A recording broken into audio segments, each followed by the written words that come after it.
How to log in another Gmail account on your mobile.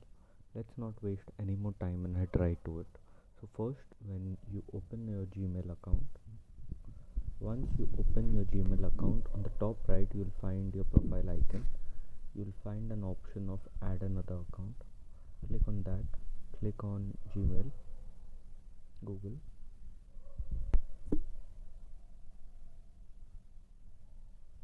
Once that's done, you can add in your Gmail account name and your phone number, and you can click on next.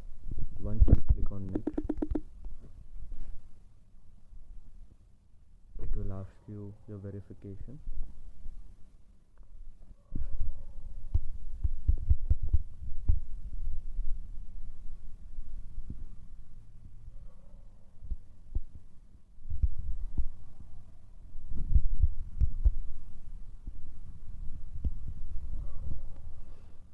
Once your verification is done, you can click on your password and sign in your password, and this is how you log in another account on Gmail.